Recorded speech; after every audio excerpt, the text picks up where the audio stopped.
Hello मेरे प्यारे बच्चों, आपको स्वागत है इस चैनल में। कैसे हैं सब कोई? आशा करता हूँ आप लोग स्वस्थ रहेंगे, मस्त रहेंगे। और आप लोगों के बीच में फिर लेके आया हूँ एमसीक्यू क्वेश्चन और लॉन्ग शॉर्ट दोनों। ये 10 क्लास रेडी हो जाइए आप लोग, आप जगिए और आगे बढ़िए, क्योंकि मैदानी जंग में उतरना है आप लोगों को। और कुछ ही दिन बाद आप लोगों का एग्जाम होने वाली है, तो चलिए देखते हैं एक एक करके क्वेश्चन। Full mark 80।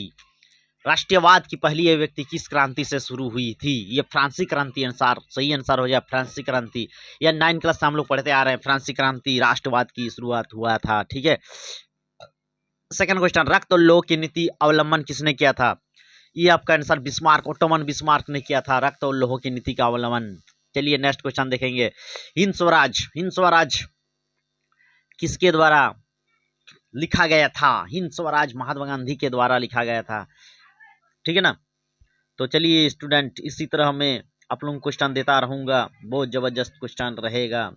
ये हिंद स्वराज महात्मा गांधी के द्वारा लिखा 1909 ईस्वी में प्रकाशित किया गया।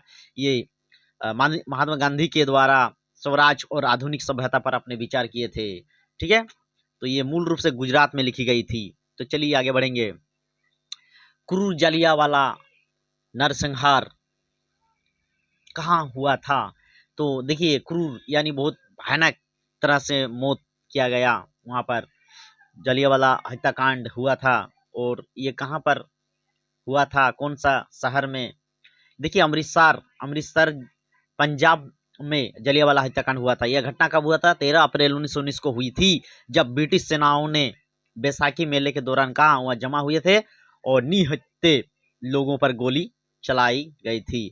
कोई दोष नहीं थे, कोई गलती नहीं थे। ये स्थान कहाँ पर है?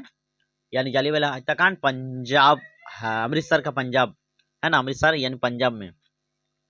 कब हुआ था? 13 अप्रैल 1919 ईस्वी में। हमेशा याद रखिएगा। ये क्या हुआ था? रॉलेट एक्ट के विरोध में हुआ था। भारतीय स्वतंत्रता कार्यकर्ताओं की गिरफ्तारी के खिलाफ हुआ था। ठीक है। विरोध प्रदर्शन के लिए बड़ी भीड़ इकट्ठा हुई थी और उसी इकट्ठा में जनरल डायर ने गोली चलवा दी है। अमृतसर आंसर याद रखना है, अमृतसर। चलिए आगे बढ़े। Silk, silk route. ये देखिए क्वेश्चन, सिल्क रूट का अर्थ क्या है? देखिए सिल्क रूट का अर्थ होता है एक प्राचीन व्यापारी मार्ग से, नेटवर्क से था। यानी प्राचीन लोग पहले ये व्यापार करते थे, सिल्क। ठीक है। नेटवर्क था एक, ठीक है, जो पूर्वी एशिया और पश्चिम यूरोप से जोड़ता था। तो इसका सही आंसर हो जाएगा, चलिए स्टूडेंट, एशिया और यूरोप जुड़ने वाली, अफ्रीका से जुड़ने वाली मार्गों का नेटवर्क, ये याद रखना। ठीक है। इसका उद्देश्य क्या था? रेशम और अन्य उत्पाद का व्यापार करना था। यार रेशम हुआ और बाकी सब और बहुत कुछ उत्पादन ऐसा था जो व्यापार के सिलसिले में करते थे। लेकिन ये क्या था? लेकिन यह आर्थिक, सांस्कृतिक और राजनीतिक और धार्मिक संबंधों को भी बढ़ावा देता था। कोई एक सड़क नहीं बल्कि परस्पर जुड़े रास्तों का एक विशाल जाल था। इसे कहा था सील रूट, यानी प्राचीन व्यापारियों मार्ग का जाल था। एशिया और यूरोप को जोड़ता था। ये एशिया और यूरोप को जोड़ने वाला मार्ग था। चलिए आगे बढ़े।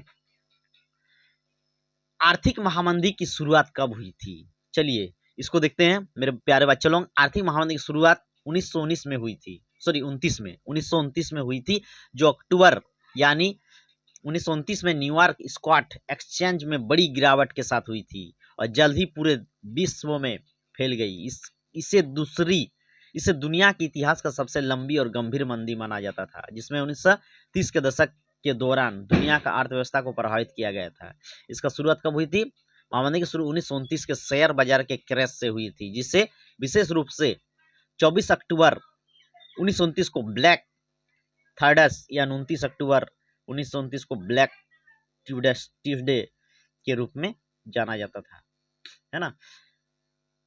यानी ब्लैक ट्यूसडे के नाम से जाना जाता था। इस मंदी में क्या होता? पूरे दुनिया भर में आर्थिक गतिविधियां को रोक दिया था, बड़े पैमाने पर क्षतिग्रस्त हो गया था। चलिए ये 1929 आंसर हो जाएगा।